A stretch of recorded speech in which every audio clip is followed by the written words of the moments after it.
नमस्कार, मैं हूं अरुण कुमार। आप देख रहे हैं खबरों की खबर। वह 7 साल 5 महीने से जेल में है। तय सजा से ज्यादा वक्त जेल में काट चुका है। ये संविधान के अनुच्छेद 21 यानी जीवन और व्यक्तिगत स्वतंत्रता के अधिकार का उल्लंघन हो सकता है। इतना कहने के बाद दिल्ली हाईकोर्ट के जज ने उन्नाव रेप केस में दोषी और 4 बार के विधायक कुलदीप सिंह सेंगर की सजा सस्पेंड करने का फैसला सुना दिया। इस फैसले पर पीड़ित ने आपत्ति जताई। कहा, जब बहस 3 महीना पहले पूरी हो गई थी तो फैसला इतना लेट क्यों आया? जरूर इसमें सब सेटिंग हुई है। जज साहब भी आए, खड़े खड़े फैसला सुनाकर चले गए। हम लोगों को कुछ बोलने तक नहीं दिया। अब सवाल यह है कि आखिर कुलदीप की सजा सस्पेंड करने के पीछे का क्या वजह है? दिल्ली हाईकोर्ट ने कुलदीप सिंह सेंगर की सजा को निलंबित करने का फैसला बहुत ही तकनीकी, कानूनी आधार और तथ्यात्मक बिंदुओं पर लिया है।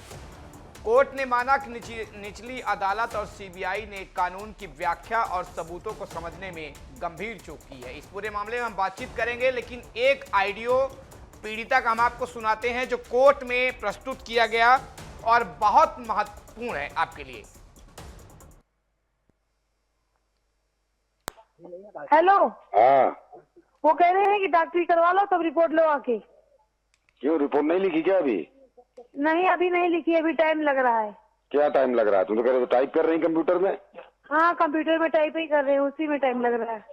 हाँ तो पहले FIR करा लो। जब गाड़ी मंगा रखी, चाचा मेरी गाड़ी भेज रहे हैं, तब तक FIR लिखो आप। गाड़ी तो नहीं मंगा ली नहीं। कौन? हाँ, कितने गाड़ी मंगाया है? टेम्पो आई है। टेम्पू ने कहते टेम्पू वम्पू से नहीं जाएंगे, हमारी गाड़ी आ जाएगी खुद की। उतर जाओ, गाड़ी हमारी खुद की आ रही है। हमारी गाड़ी खुद की आ रही है। उतर जाओ, उतर जाओ। टेम्पो से नहीं जाएंगे, गाड़ी खुद की आ रही है। उतर जाओ। ठीक है। हेलो। हाँ। कौन है तुम्हारे आसपास? हमारे आसपास तो अम्मा है बस। अच्छा, जो आप लोगों जो अंदरूनी पार्ट्स होते हैं ना, हाँ हाँ हाँ, चाहे तुम्हारे हों चाहे उनके हों, हाँ। किसी न किसी तरीके से खरों से मार लो। ठीक ठीक ठीक ठीक है। हाँ। और फिर वहाँ जाना, बिटिया छोटी वाली लड़कियां सब वही बताएंगी, हमारे यहाँ हाथ मारा, हमारे यहाँ हाथ मारा, हमारे यहाँ हाथ हाँ मारा। हाँ ठीक है, ये डॉक्टरी करवानी है। हाँ तो हाँ, यही हाँ, बयान, एक ही बयान देने सारे लोगों को। ठीक ठीक। ठीक है। हाँ। और तुम्हारी गाड़ी कितने खन आएगी? गाड़ी एक काम करो, तुम टेम्पो में बैठो, उन्नाव पहुंचो, उन्नाव फोन मिलाओ हमको। ठीक है, कोई वही बात बात आ गई नहीं। ना। हाँ बैठो, उन्नाव पहुंचो, कोई बात नहीं। ठीक अस्पताल पहुंच के फोन मिलाना हमको पहले।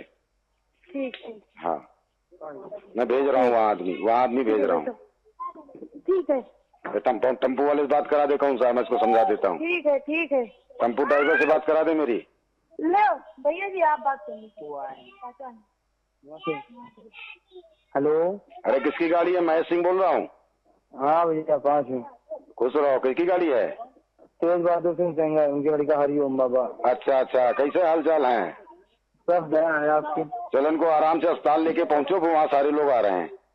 ठीक ठीक भैया, ठीक है। हम तो आपसे बात। हाँ हाँ हाँ, आराम से पहुंचो वहाँ पे, और फिर अपने फोन से फोन करना हमको। ठीक है, हम ठीक करेंगे। तुम्हारी चीज हम देंगे सब कुछ, चिंता न करना, चक्कर पैसा सब हम सब देंगे। ठीक। हाँ ठीक भैया।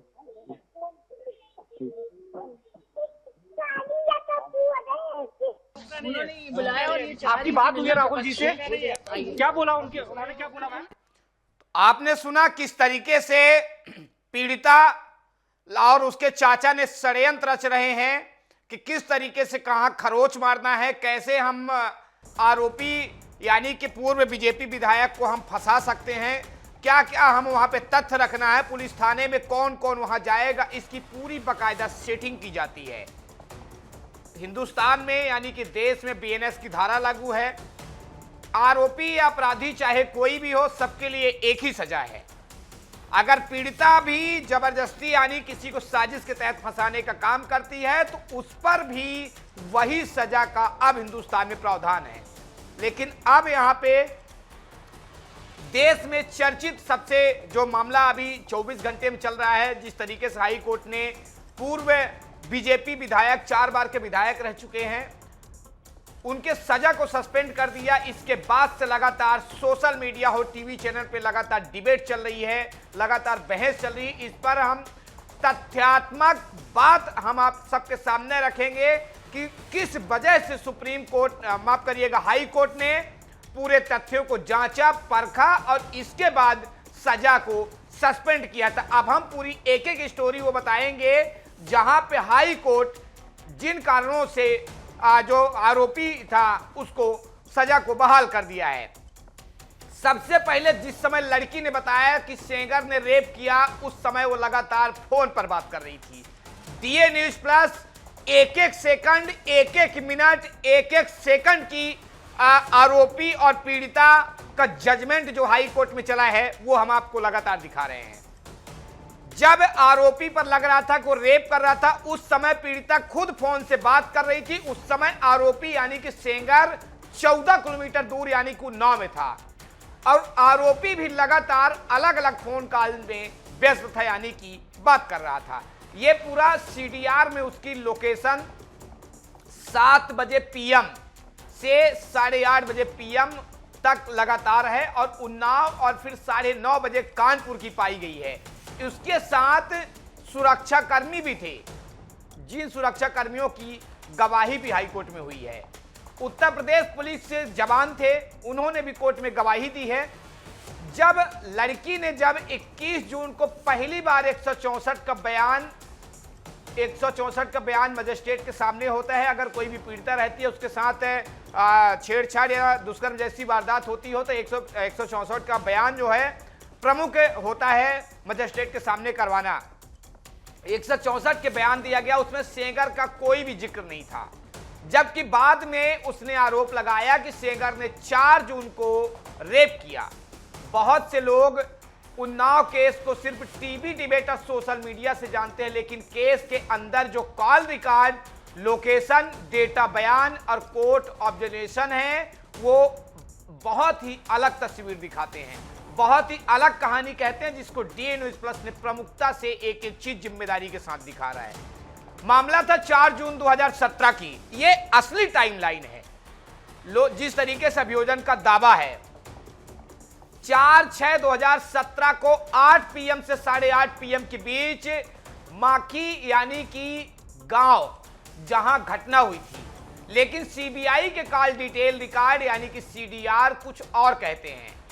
मोबाइल नंबर जो कि सुरक्षा की दृष्टि से हम पीड़िता का नहीं दिखा सकते हैं, उस नंबर से जांच में यह पाया गया कि उसी लड़की के पास था, यानी कि पीड़िता के पास ये नंबर मौजूद था। उस समय ये लड़की जो रेप का आरोप लगा रही है 7:52 में 6 मिनट 37 सेकंड बात की है किसी अदर कॉल पे, अदर व्यक्ति के। जिस समय रेप हो रहा है वो ठीक हम उसी दरमियान उसी टाइम के ये डिटेल्स आप तक पहुंचा रहे हैं। जब लड़की ये दावा कर रही है कि हमारे साथ रेप हुआ है, तो रेप के टाइम में 7:52 में वहां पे लड़की बात कर रही है, जिसमें पहला कॉल 6 मिनट 37 सेकंड की गई है। इसके बाद 7:44 पे ये कॉल हुई है, माफ करिएगा 7 मिनट 44 सेकंड ये बात हुई है। दोबारा 7:59 पे 8:08 सुबह लगभग 5 मिनट यानी कि 18:19 तक ये फिर से बात की है। ये कॉल लगभग 8:19 से 9 बजे तक यानी कि टोटल 40 मिनट बात चली है। अब 40 मिनट में कितना षड्यंत्र होगा वो तो हाई कोर्ट ने साफ कर दिया है। बातचीत का मतलब था कि 7:52 पीएम से 9 बजे तक लड़की लगातार अलग अलग लोगों से फोन पर थी, तो उसी दरमियान उसके साथ रेप कैसे हुआ? कानूनी सवाल है ये, हमारा नहीं बल्कि ये कानून का सवाल है, क्योंकि कोई भी व्यक्ति 8 साढ़े 8 बजे जबरदस्ती रेप झेल रहा हो यानी कि उसके साथ वारदात हो रही हो और उसी टाइम पे वो लड़की लगातार कॉल से अलग अलग लोगों से बात कर रही है, ये सामान्य मानव व्यवहार और फिजिक्स दोनों के खिलाफ है। क्योंकि जिस दरमियान अगर लड़की के साथ रेप होता है तो वो या कि पुलिस में शिकायत करेगी, परिजनों को बताएगी, लेकिन एक एक घंटे यानी कि 40 मिनट, 8 मिनट, 10 मिनट फोन पे बात नहीं कर सकती है। ये एक फिजिक्स और ये सामान्य मानव का एक व्यवहार है कि नहीं हो सकता ऐसा। सवाल उठता है कि उस समय आरोपी कहां था? सीबीआई द्वारा पेश किए गए जो कॉल टावर है, जो लोकेशन है आरोपी की, 12:20 पीएम से लेकर 8:45 पीएम तक आरोपी उन्नाव सिटी यानी कि अपने ही ऑफिस में था। उसके बाद वह सीधे कानपुर एक पारिवारिक कार्यक्रम के लिए निकला। उसके तीनों मोबाइल नंबरों की लोकेशन उस समय उसके गांव माखी में नहीं थी। यहाँ माखी में पूरा जो वारदात का जो घटनाक्रम बताया गया है, उस समय आरोपी यानी कि पूर्व BJP MLA Sengar Unnao city office में था, यानी कि जहां वारदात हो रही है, जहां पीड़िता लगातार फोन से बात कर रही है, उससे 14 किलोमीटर दूरी पे आरोपी था, यानी कि आरोपी आसपास भी नहीं था। ट्रायल कोर्ट का नैरेटिव यह मानने को मजबूर करता है कि कोई भी व्यक्ति 8:30 बजे पर 14 किलोमीटर 53 सेकंड में तय करके कॉल रिसीव कर रहा है, बात कर रहा है, भौतिक रूप से असंभव है। क्योंकि जो व्यक्ति 14 किलोमीटर दूर जाता है वो अगर आ भी सकता है तो आके रेप करके वापस कभी नहीं जा सकता है। जो जिस तरीके से कोर्ट में ये बहस हुई है वो हम आपको लगातार तथ्य के साथ दिखा रहे हैं। भौतिक रूप से असंभव है। पीड़िता के बयान भी लगातार बदलते गए। ये केस का सबसे अहम हिस्सा है, तारीख, जगह, समय बताना। कोई भी केस में ट्रायल चलने के दरमियान ये एक अहम रोल होता है कि तारीख, जगह, समय, कब, क्यों, कहां, कैसे, ये एक सेंटेंस होता है जो कोर्ट में रखना पड़ता है, तब जाके आरोपी को सजा पड़ती है। सीएम को पत्र भी पीड़िता के द्वारा लिखा गया था अगस्त 2017 में, और उन्होंने मीडिया का इंटरव्यू दिया था 2 बजे दिसंबर में, माफ करिएगा, हाँ 2 बजे के लगभग में मीडिया को इंटरव्यू दिया है। इसके पहले उन्होंने सीएम को पत्र दिया था। ये कार्यालय है उत्तर प्रदेश मंत्रालय लखनऊ। इसके बाद सितंबर 2017 में 6 बजे इनकी एफआईआर होती है 8 साढ़े 8 के बीच में ही। इतना ही नहीं, एक ही शिकायत में लिखा गया कि 4 जून को रेप हुआ, फिर 11 जून को उसी महिला के बुलाने पर वह फिर उसी जगह चली गई। यह व्यवहार किसी भी मनोवैज्ञानिक या सामाजिक समझ से मेल नहीं खाता है, क्योंकि जिस एक बार अगर किसी के साथ वारदात होती है उसी जगह पे, उसी व्यक्ति के द्वारा ले जाने पर, तो दोबारा जो पीड़ित अगर वास्तव में पीड़ित है, उसके साथ वारदात हुई है, तो उसी व्यक्ति के साथ उसी जगह दोबारा नहीं जाएगा।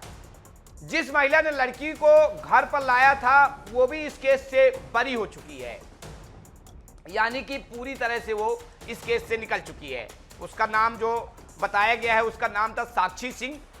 लड़की को नौकरी के बहाने घर लाने का जो दावा किया गया था, लेकिन ट्रायल कोर्ट ने साक्षी सिंह के सभी आरोपों को बरी कर दिया है। जो भी साक्षी सिंह पर जो आरोप लगे थे सभी बरी हो गए। अब सवाल उठता है कि लड़की को घर लाने वाली महिला निर्दोष है तो अंदर की पूरी कहानी कैसे खड़ी रह जाती है। ये लॉजिक एक प्रोसिक्यूशन के मूल ढांचे को भी तोड़ देता है। इनका सबसे बड़ा जो है पुरानी दुश्मनी का इतिहास है। रिकॉर्ड के अनुसार पीड़ित का जो चाचा है महेश सिंह, जिसका हम लगातार आपको ऑडियो सुनवा रहे थे कि किस तरीके से षड्यंत्र रचता है। पीड़ित का चाचा महेश सिंह आरोपी के भाई पर गोली चलाने के केस में दोषी था, जो 16 साल फरार था। 2017 में चुनाव लड़ने के लिए वापस आया। उसी साल पंचायत में आरोपी उसके खिलाफ खड़ा हुआ था। इसके बाद पूरा राजनीतिक और व्यक्तिगत संघर्ष इस केस में जुड़ गया। दिल्ली हाई कोर्ट का 2025 का सबसे बड़ा कानूनी निष्कर्ष है, और जो हाई कोर्ट ने कहा कि पास्को एक्ट की धारा यानी कि 5C पब्लिक सर्वेंट वाली धारा गलत लगाई गई थी, क्योंकि आईपीसी की धारा 21 में एमएलए को पब्लिक सर्वेंट नहीं माना जाता है, और ये तो पूर्व एमएलए थे। यानी जिस आधार पर उम्र कैद दी गई वह कानूनी रूप से पूरी तरह गलत था। ये बात अब जुडिशियल रिकॉर्ड में है। नाइस केस में 2 चीजें समांतर चली है, मीडिया और राजनीतिक नैरेटिव, डिजिटल सबूत, डिबेट लगातार जिसको बोला जाए, एक अभियान से चल गया है। डिजिटल सबूत, कॉल रिकॉर्ड, लोकेशन और कोर्ट ऑब्जर्वेशन अपील भी अभी चल रही है। लेकिन ये कहना गलत नहीं होगा कि इस केस में कानूनी प्रक्रिया और सार्वजनिक नैरेटिव के बीच बहुत बड़ी खाई है। जो भी सच है वह कोर्ट रिकॉर्ड और तकनीकी सबूत से ही तय होता है, ना कि टीवी डिबेट से। अब यहां पे आते हैं, हमने अभी आपको बताया किस तरीके से पीड़िता लगातार बात कर रही थी, एक एक मिनट एक एक सेकेंड। अब यहां पे पीड़िता जब बयान बदलती है तो दूसरी बार उसका साक्ष्य क्या रखती है, मैं वो आपको बता रहा हूं। मोबाइल फोन का गिरना और मिलना, इस समय पीड़िता ने दावा किया था कि हमारा फोन गिर गया था, बाद में मिला है। यानी कि सीबीआई पीड़िता की कहानी में सबसे बड़ा झोल, सबसे पहला नंबर। क्योंकि पीड़िता एक तरफ लगातार घंटों बात कर रही है, दूसरी तरफ जो पुलिस ने दावा कर रही है कि उसका फोन गुम गया था। पीड़िता ने कहा था कि घटना वाले यानी कि 4 जून 2017 जब वह कुलदीप सेंगर के घर गई थी तो रेप के बाद उसका मोबाइल फोन और सिम कार्ड छीन लिया गया था या फिर गिर गया था।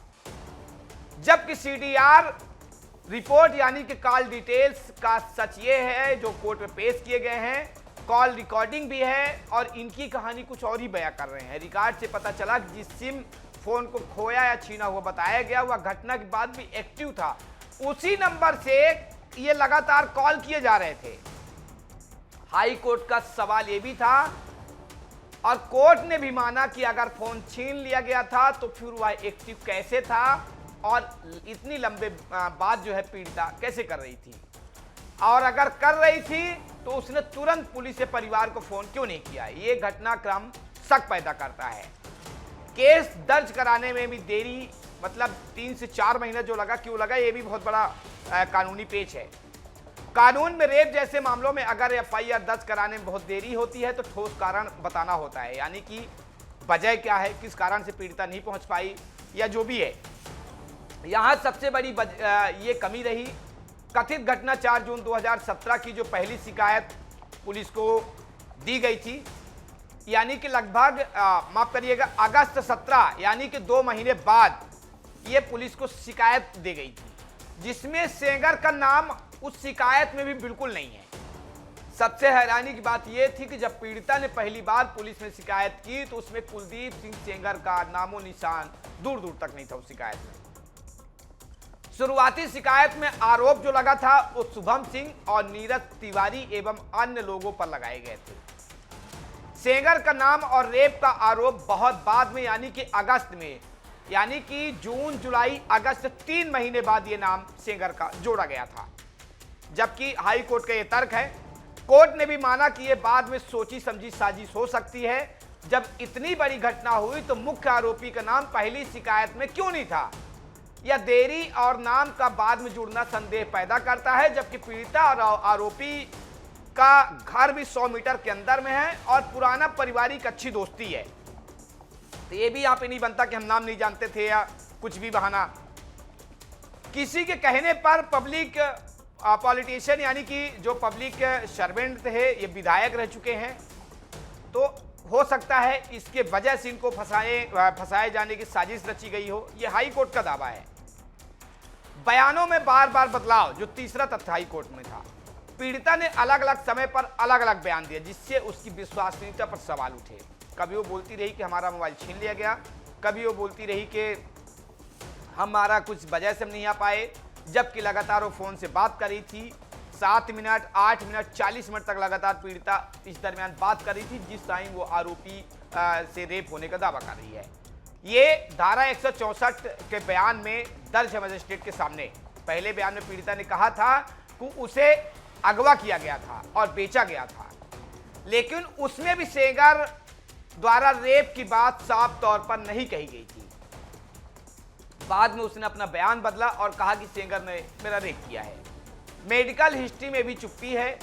जब घटना के बाद पीड़िता के मेडिकल चेकअप हुआ तो उसने डॉक्टर को रेप के बारे में या सेंगर के बारे में कुछ भी नहीं बताया, जबकि आमतौर पर ऐसा होता है कि जब भी रेप विक्टिम यानी कि रेप पीड़िता मेडिकल यानी कि एमएलसी कराने कोर्ट जाती है तो उससे डॉक्टर बाकायदे पूछते हैं, डॉक्टर को वजह बतानी पड़ती है उसके साथ क्या हुआ, उस हिसाब से डॉक्टर जो है पूरी इसकी सीमन लेता है, प्राइवेट पार्ट के अंदर का सीमन लेता है, जांच होती है। आमतौर पर पीड़िता डॉक्टर को सबसे पहले सच बताती है, लेकिन यहाँ पे पीड़िता ना तो रेप की बात की है ना तो सेंगर का नाम ली है। ट्रायल कोर्ट की गलती यहां पे हाई कोर्ट ने बताया है। हाई कोर्ट ने कहा कि निचली अदालत ने इन बदलते बयानों को नजरअंदाज कर दिया और माना कि पीड़िता डरी हुई थी, लेकिन हाई कोर्ट का मानना है कि बयानों में इतना बड़ा बदलाव, आरोपी का नाम ना होना और 3 महीने बाद आना सामान्य बिल्कुल नहीं है और इसे गंभीरता से देखा जाना चाहिए। अब नंबर 4 पे आता है जो हाई कोर्ट का कंटेंट था कि पीड़िता की नाबालिग होने पर भी संदेह जताया गया। ट्रायल कोर्ट ने यह मान लिया था कि पीड़िता नाबालिग थी, लेकिन हाई कोर्ट ने इसमें जांच की कमी बताई। सीबीआई ट्रायल कोर्ट की गलती बताई। उम्र साबित करने के लिए दस्तावेजों की भी ठीक से जांच नहीं की गई थी और बालिग को नाबालिग करार दे दिया गया। कैसे करार दे देगा हम पूरा आपको लगातार बता रहे हैं। रिकॉर्ड पर 3 अलग अलग दस्तावेज हैं।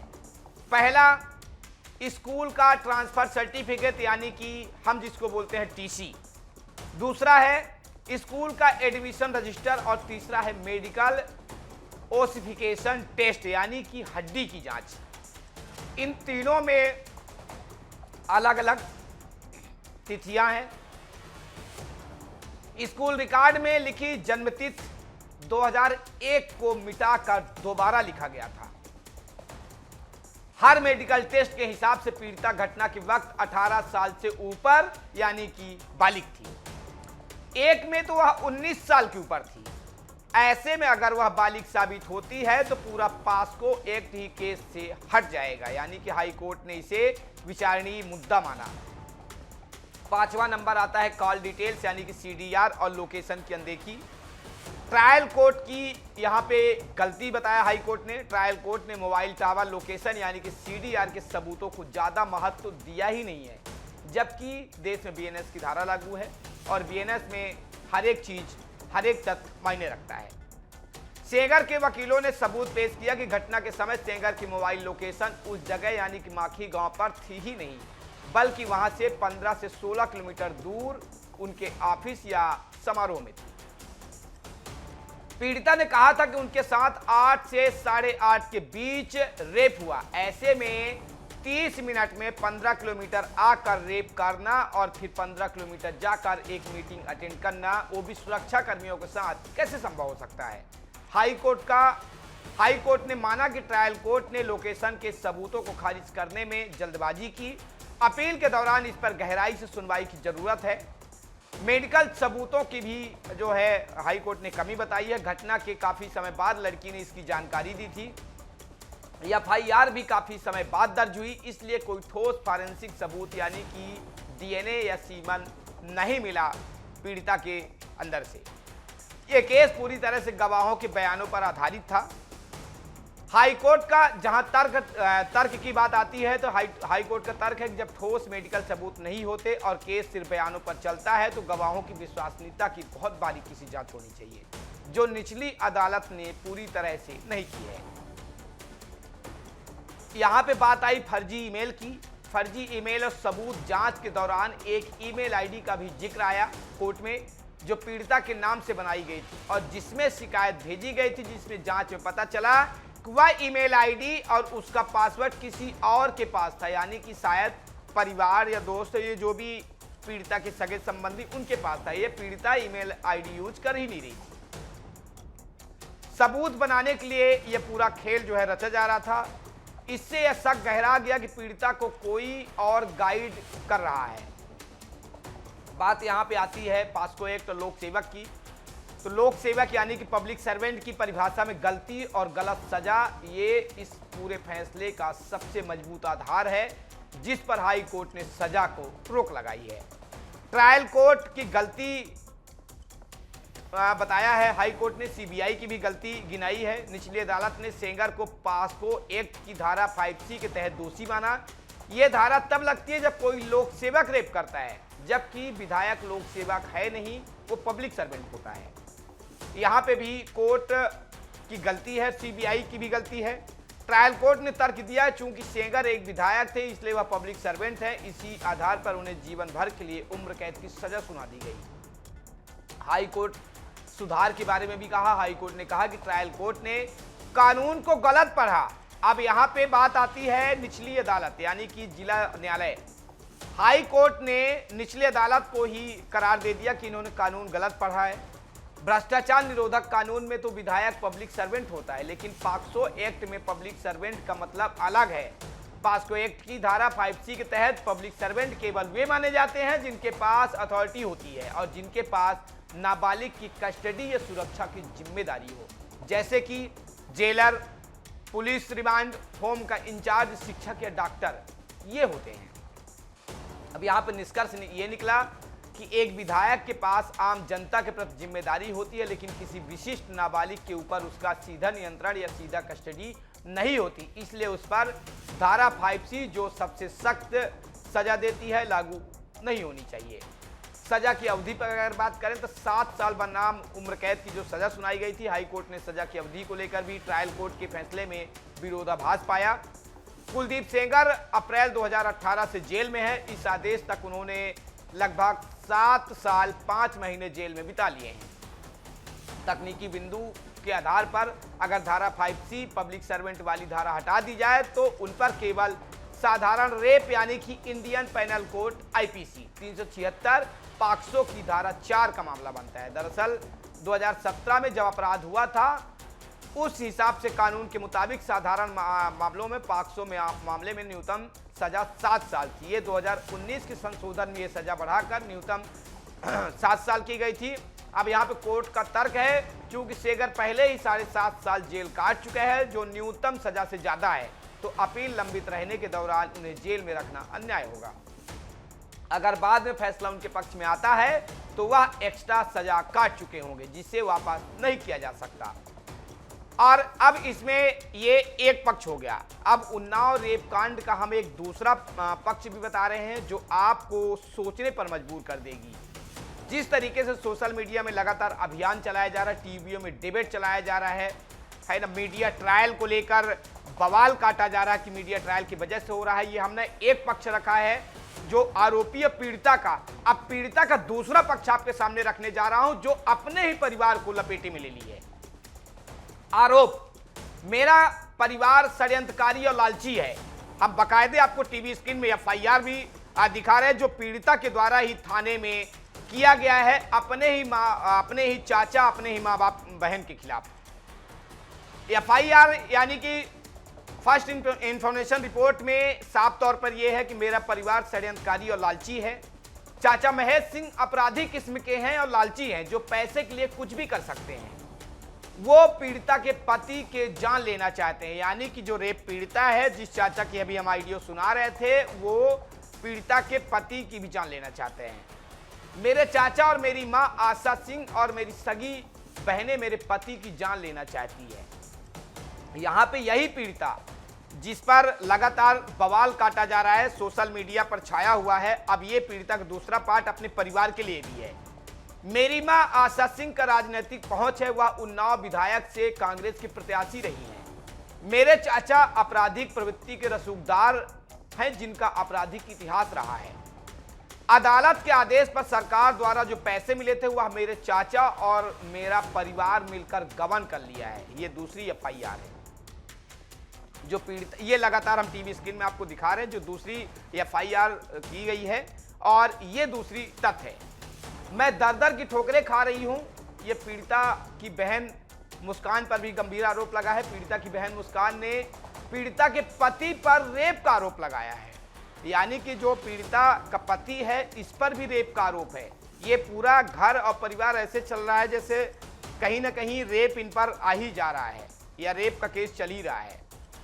पीड़िता इसे फर्जी आरोप और षड्यंत्र अपकरार दे रही है, अर्थात पीड़िता अगर किसी पर आरोप लगाए तो सत्य, लेकिन कोई अन्य आरोप लगाए तो षड्यंत्र। जो लोग कुलदीप सिंह सेंगर पर प्रश्न चिन्ह उठा रहे, हमारा किसी पीड़िता या आरोपी से किसी तरह का कोई संबंध नहीं है, लेकिन सही और गलत DA न्यूज प्लस लगातार आपको तथ्यों और कोर्ट के गवाहों के आधार पर लगातार हम आपको दिखा रहे हैं जो लगातार टीवी स्क्रीन पे हम चला रहे हैं। कुलदीप सिंह सेंगर गलत है, यहां पे पीड़िता की मां भी गलत है, पीड़िता के चाचा भी गलत हैं, पीड़िता की बहन गलत है। तो आखिर सही है कौन? पीड़िता ने कुलदीप सिंह सेंगर के साथ एक यादव व ब्राह्मण पर भी रेप का केस कर रखा है। कभी ये दोनों परिवार साथ रहते थे। कुलदीप को गांव का प्रधान भी बनाया था, साथ में उठते बैठते थे। फिर अचानक दूरियां आई, झगड़ा हुआ और चलने लगा पूरा रेप का खेल, जो लगातार रेप पर आधारित है। कुलदीप और उसके भाई ने पीड़िता के पिता को पुलिस कस्टडी में ही मरवा दिया था, ऐसा दावा है। पीड़िता की चाची और मौसी की एक एक्सीडेंट में मौत हो गई। जिस ट्रक ने टक्कर मारी उसकी नंबर प्लेट पर काली पुता हुआ था। जैसे तैसे वो वक्त आया जब पीड़ित को न्याय मिला। उन्नाव जिला मुख्यालय से करीब 18 किलोमीटर दूर माखी गांव है। लखनऊ से इस गांव की दूरी 63 किलोमीटर है। गांव बड़ा आबादी का है, 10,000 से ज्यादा यहाँ लोग रहते हैं। इसी गांव में कुलदीप सिंह सेंगर का घर है।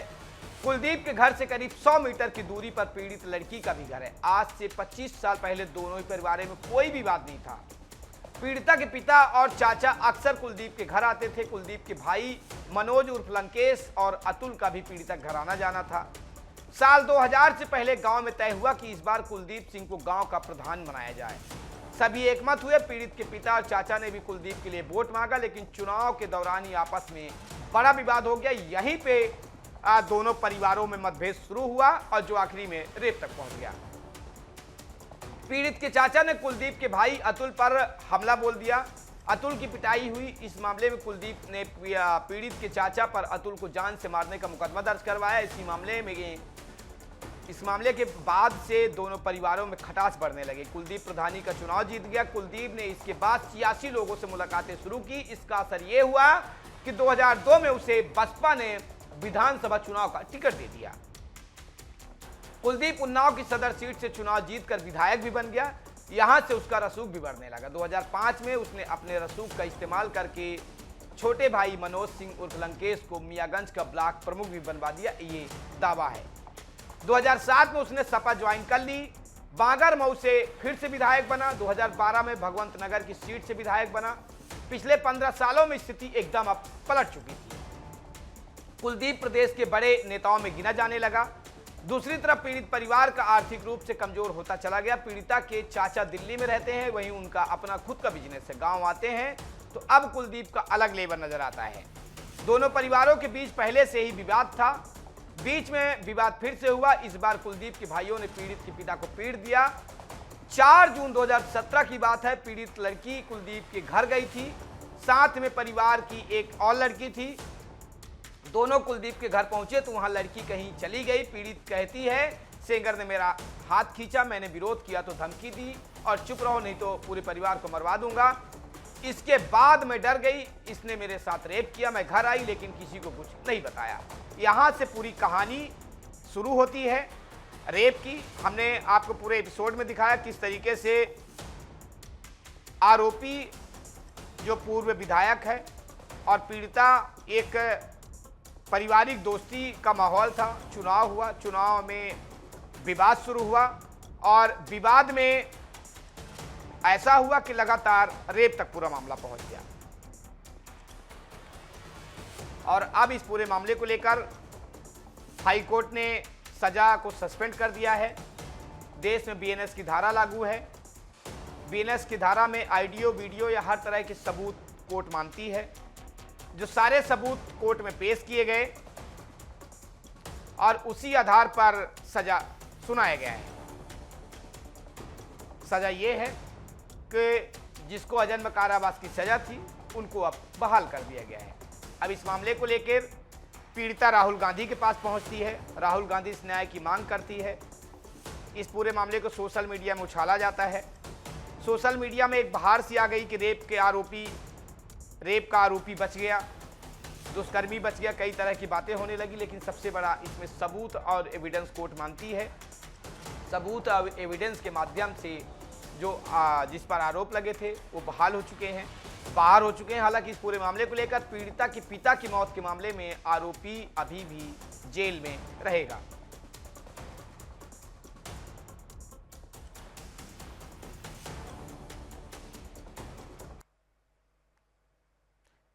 तो खबरों की खबर में यहीं तक। आप देखते रहिए डीएन न्यूज प्लस। नमस्कार।